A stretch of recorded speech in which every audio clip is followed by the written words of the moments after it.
Hey, what's up, YouTube? Soundwaves coming at you from TeamMisplayed. Today, I'm gonna talk about one of the decks that I think will be one of the top three decks in the meta right now. Now, take it or leave it. This is my opinion, so feel free to agree to disagree. But what I think will still be in the meta right now is Dino Rabbits. That's right, I said Dino Rabbits. No, they are not dead. They will be coming back, and I'll tell you a few of the reasons why. While Sangan did get hit, affecting the deck a little bit, this deck doesn't rely solely on Sangan. Rabbit is still at 2, Macrocosmos is still good. Alright, well, I made a mistake here. It's not Dino Rabbits, it's Macro Rabbits. Alright, well, anyways. Now, one of the positive things about Macro is that it's incredibly fast, so getting Macro out once you have an XD out will be no problem. Rabbit makes this deck a little bit more consistent, makes it a lot more aggressive. And during late game, if you still have targets in the deck, top taking the Rabbit will just be like pure gold. You can set up big plays with Logia and Dolka just with Rabbit. They can negate a lot of stuff. Logia can negate just practically any spell and trap there is. Going against spellbooks and Fire Fist with all the spells, you can get Logia if you want. Dolka, on the other hand, can negate effects. It can negate Megalo's effect, current meta. It can even negate all the Fire Fist effects. Now they're just using their effects like crazy to pop stuff all over the place.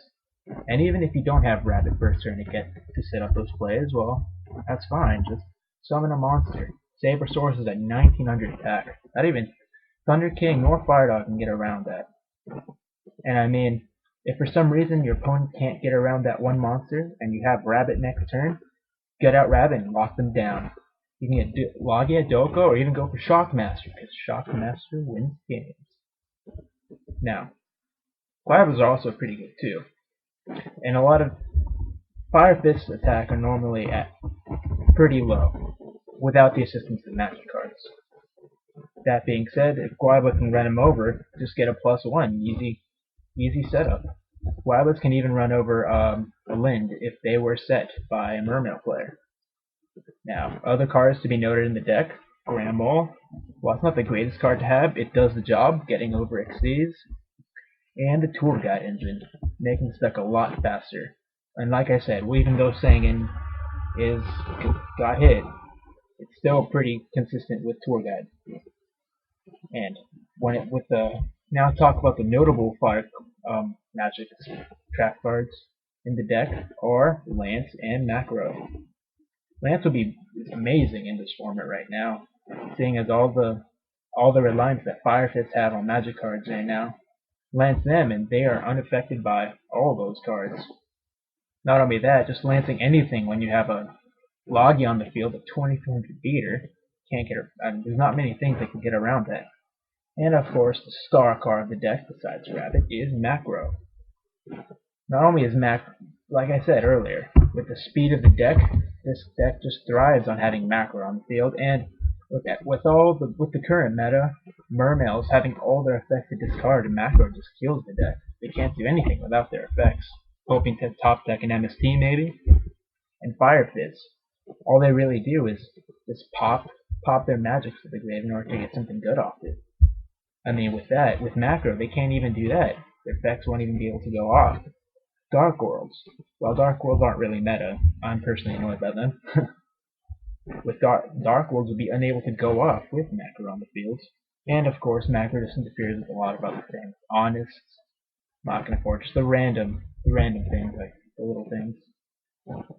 Now, besides all the things that, besides all the effect negations and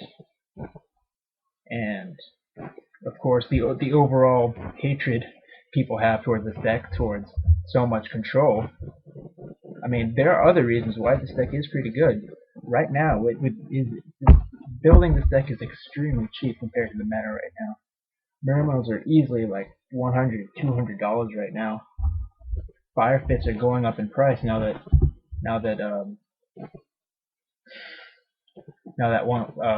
Bear's at 50, and I mean,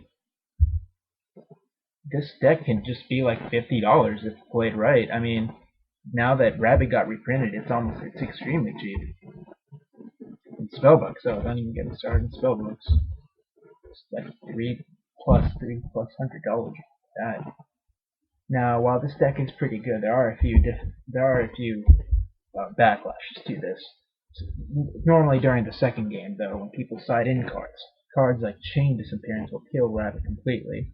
Effect Failures, well, there's not really much to Effect Failure except maybe, well, you can Effect Failure a Tour Guide, a Rabbit, and a Mole. They only have so many, and you have a lot more tour guides, rabbits, and of course your monsters are pretty high on Brian attack, so if they can't do much with that. Imperial Walls can stop your macro. Now, that's not necessarily a bad thing. It's more like they're wasting a card in order to get on even playing fields with you. That being said, if you just MST it, then you're back in line. And with Sing and being hit, that's already a con in itself, and if you go against Dark World, deck devastation might also harm the deck a little bit. And of course, in case this ever happens, too many vanillas in your hand or not enough targets in the deck, or getting to Solemn Warning all that macro, and besides that, that's pretty much it though. Once macro's on the field, and once you have your control in mind, then there's nothing really your opponent can do. So there you go. That's my discussion on this video for today. Why I think Rabbit can make the top 3 in the meta right now.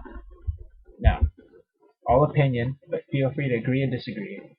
Thanks for watching. Like, subscribe, comment in the section below, and thanks for watching. I'm Soundwaves from TeamMisplayed, signing off.